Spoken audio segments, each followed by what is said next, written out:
it was decided that henceforth foreign visits of any official of the state government,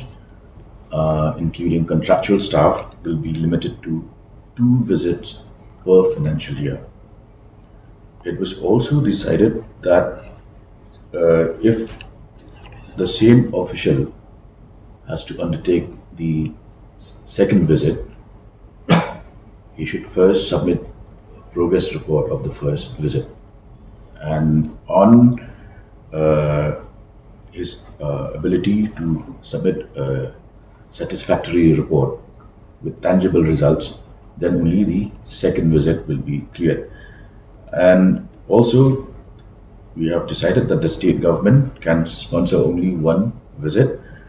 and the next will have to be borne either by government of India or an external agency.